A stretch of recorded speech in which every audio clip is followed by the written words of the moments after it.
ನನ್ನ ನೆಚ್ಚಿನ ವಿದ್ಯಾರ್ಥಿನಿಯರೇ ಹಾಗೂ ನನ್ನ ಆತ್ಮೀಯ ಮಿತ್ರರೇ ಹಾಗೂ ಈ ನನ್ನ ಚಾನಲನ್ನು ವೀಕ್ಷಿಸುತ್ತಿರುವ ಆತ್ಮೀಯ ವೀಕ್ಷಕರೇ,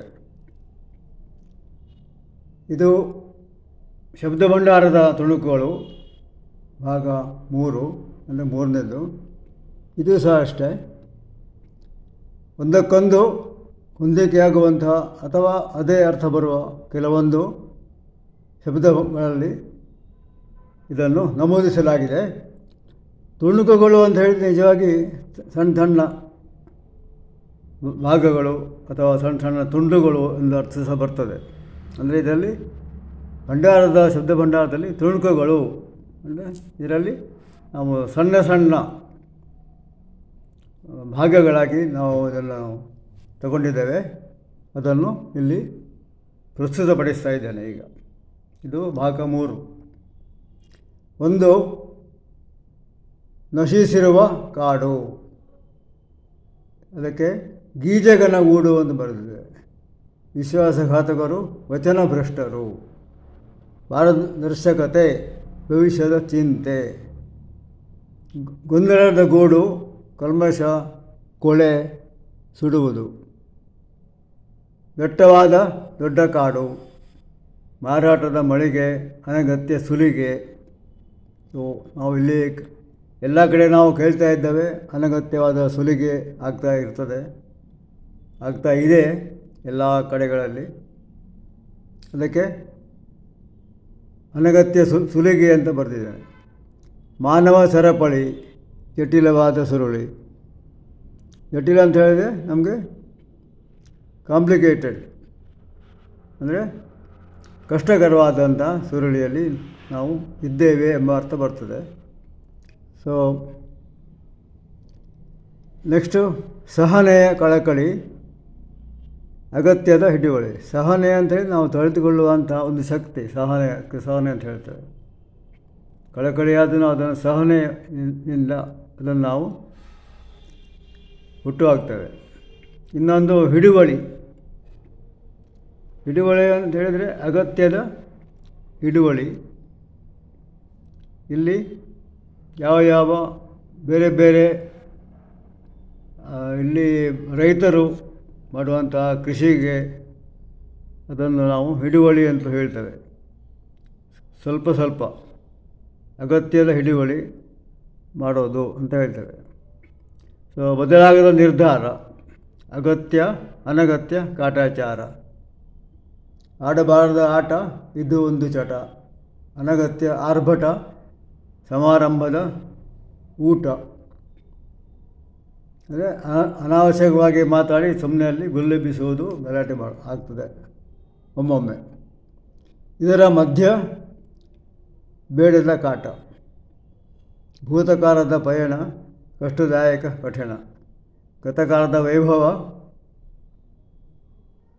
ಹಂಪೆಯ ವಿಜಯೋತ್ಸವ, ಜಾಗತೀಕರಣದ ಜಗತ್ತು, ವಿಲಕ್ಷಣದ ಜಗತ್ತು. ಇಲ್ಲಿ ವಿಲಕ್ಷಣ ಅಂತೇಳಿ ಬೇರೆ ಬೇರೆ ತರಹದ ಕಣಗಳು ಅಥವಾ ಅದಕ್ಕೆ ಹೊಂದಿಕೊಂಡಂಥ ಲಕ್ಷಣಗಳು ಅಂತ ಹೇಳಿದರೆ ಬೇರೆ ಬೇರೆ ಥರದಲ್ಲಿ ಘಟಿಸುವಂಥ ವಿಷಯಗಳು. ಅಪಾರವಾದ ಸಂಪತ್ತು, ಅನಿರೀಕ್ಷಿತ ಆಪತ್ತು. ಅದೇ ರೀತಿ ಕ್ಷೀಣಿಸುವ ಕಿಮ್ಮತ್ತು. ಇಲ್ಲಿ ಕಿಮ್ಮತ್ತು ಅಂತ ಹೇಳಿದರೆ ಹಿಂದಿ ಶಬ್ದ. ಅಂದರೆ ಕಡಿಮೆ ಆಗುತ್ತಿರುವ ನಮ್ಮ ಬೆಲೆ. ಕಿಮ್ಮತ್ತು ಅಂತ ಹೇಳಿದರೆ ಬೆಲೆ, ವ್ಯಾಲ್ಯೂ ಕೇಳ್ತೇವೆ ನಾವು. ಅದು ನಮ್ಮ ಬೆಲೆ ಕ್ಷೀಣಿಸುತ್ತಿದೆ ಎಂಬ ಅರ್ಥದಲ್ಲಿ ಇದು ಒಂದು ಶಬ್ದಗಳನ್ನು ಇಲ್ಲಿ ಕೊಡಲಾಗಿದೆ. ಷೇರು ಮಾರುಕಟ್ಟೆ, ಲೇವಾದೇವಿಯ ಕಟ್ಟೆ ಮತ್ತು ಆರ್ಥಿಕ ಭವಿಷ್ಯದ ಕಟ್ಟೆ. ಹರಿವಾಣ ಅಂದರೆ ನಾವು ಪೂಜೆ ಪುರಸ್ಕಾರದಲ್ಲಿ ಉಪಯೋಗ ಮಾಡುವಂಥ ಒಂದು ತಟ್ಟೆಗೆ ಹರಿವಾಣ ಅಂತ ಹೇಳ್ತಾರೆ. ಅದು ಹರಿಯವಾಣ ಅಂತ ಯಾಕೆ ಹೇಳ್ತಾರೆ ಅಂತ ಗೊತ್ತಿಲ್ಲ. ಅಥವಾ ಗಣೇಶ ಬಾಣ, ಈಶ್ವರ ಬಾಣ ಅಥವಾ ಬೇರೆ ಯಾವುದೇ ಬಾಣ ಅಂತ ಕರಿಬಹುದಿತ್ತೋ ಏನೋ ಯಾರಿಗೆ ಗೊತ್ತು. ಆದರೆ ಹರಿವಾಣ ಅಂತ ಒಂದು ನಮಗೆ ರೂಢಿಯಲ್ಲಿ ಬಂದಂಥ ಒಂದು ಶಬ್ದ. ಸಂಕೀರ್ಣ, ನಿರ್ಮಾಣ,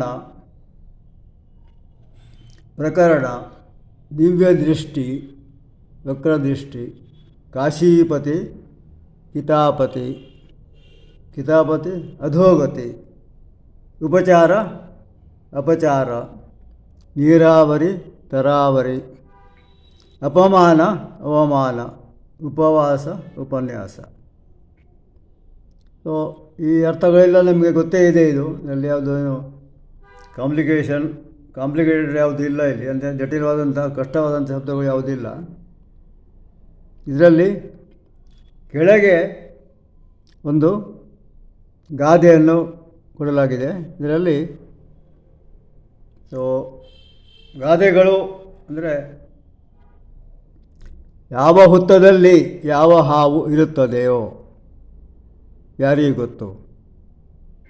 ಅಂದರೆ ಇದು ಹಾವಿಗೆ ಮಾತ್ರ ಅಲ್ಲ, ನಮಗೆ ಸಹ ಅನ್ವಯವಾಗುತ್ತದೆ.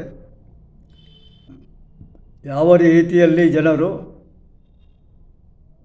ಆಕ್ರಮಣ ಮಾಡುತ್ತಾರೆ ಅಥವಾ ಮಾತನಾಡುತ್ತಾರೆ, ಅದು ಯಾವ ರೀತಿ ಇರ್ತದ ಯಾರಿಗೆ ಗೊತ್ತು. ಅಂದರೆ ಯಾವ ಹೊತ್ತಲ್ಲಿ ಬೇರೆ ಬೇರೆ ಹಾವುಗಳು ಇರುತ್ತವೆ, ಅದೇ ರೀತಿ ನಮ್ಮಲ್ಲಿ ಇರುವಂತಹ ಒಂದು ಸ್ವಭಾವ ಮತ್ತು ಅದಕ್ಕೆ ಪೂರಕವಾಗಿ ನಾವದನ್ನು ಯಾವ ರೀತಿ ಋಣಾತ್ಮಕವಾಗಿ ತೆಗೆದುಕೊಳ್ಳುತ್ತೇವೆ ಅದು ಮುಖ್ಯ. ಸೊ ಅದಿಲ್ಲಿ ಹಾವು ಅಂತ ಹೇಳಿದರೆ ಒಂದೇ ಹಾವು ಅಲ್ಲಿ ಇರೋದಿಲ್ಲ, ಬೇರೆ ಬೇರೆ ಹಾವುಗಳು ಇರ್ತವೆ.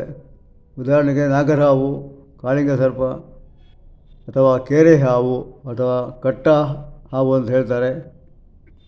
ಅಥವಾ ಅಂಥದ್ರಲ್ಲಿ ಅಥವಾ ಕೇರೆ ಹಾವು ಇದ್ದರೆ ಅದರಿಂದ ಯಾವ ತೊಂದರೆಯೂ ಇಲ್ಲ, ಅದು ಕಚ್ಚುವುದಿಲ್ಲ. ಎಲ್ಲಿಯಾದರೂ ಅಪರೂಪಕ್ಕೆ ಅದರ ಬಾಲದಿಂದ ಹೊಡಿತದಂತೆ ಅಷ್ಟೇ, ಅದು ಬೇಗ ಹೋಗಿಬಿಡ್ತದೆ. ಆ ಅರ್ಥದಲ್ಲಿ ಇಲ್ಲಿ ಕೊಡಲಾಗಿದೆ. ಅಂದರೆ ಯಾವ ಹೊತ್ತಲ್ಲಿ ಯಾವ ಹಾವು ಇರ್ತದೆ, ಅಂದರೆ ಯಾವ ಹೊತ್ತರಲ್ಲಿ ಯಾವ ದುರ್ಜನರು, ಮೋಸಕರು, ಮೋಸ ಮಾಡುವವರು, ವಂಚಕರು ಇರುತ್ತಾರೆ, ಅದಕ್ಕೆ ಹೊಂದಿಕೊಳ್ಳುವಂತೆ ಈ ಇದೊಂದು ಗಾದೆಯನ್ನು ಕೊಡಲಾಗಿದೆ. ಈ ಗಾದೆಯಲ್ಲಿ ಇದೇ ಥರದ ಗಾದೆಗಳು ನಾವು ವೀಕ್ಷಕರು ನೋಡಿರಬಹುದು. ನಾನು ಒಂದು 2 ವರ್ಷ ಆಯಿತು 400 ಗಾದೆಗಳನ್ನು ಸಂಗ್ರಹಿಸಿ ನಿಮ್ಮ ಮುಂದೆ ಪ್ರಸ್ತುತಪಡಿಸಿದ್ದೇನೆ. ಅದರಲ್ಲಿ 400 ಗಾದೆಗಳಿವೆ ಒಟ್ಟಿಗೆ. ಅದರಲ್ಲಿ ಇನ್ನೂ ಪೂರ್ತಿ ಅದರ ಅಂಕಗಳನ್ನು ವಿಡಿಯೋ ಮಾಡಲಿಲ್ಲ, ಅಂದರೆ ಅಪ್ಲೋಡ್ ಮಾಡಿಲ್ಲ. ಒಂದೊಂದಾಗಿ ಅದರ ಮಧ್ಯದಲ್ಲಿ ಇದೊಂದು ಕೆಲವೊಂದು ಮಾಡುವಂಥ ನನಗೆ ಯೋಚನೆ ನಾನು ಮಾಡಿಕೊಂಡೆ. ಅದರಿಂದ ಅದರಲ್ಲಿ ಒಂದು ಗಾದೆ ಮಾತ್ರ ಬರೆದಿದ್ದೇನೆ. ಸೊ ನಿಮಗೆಲ್ಲರಿಗೂ ವಂದನೆಗಳೊಂದಿಗೆ ಈ 3ನೇ ಭಾಗವನ್ನು ಮುಗಿಸ್ತಾ ಇದ್ದೇನೆ. ಎಲ್ಲರಿಗೂ ಬಾಯ್ ಬಾಯ್.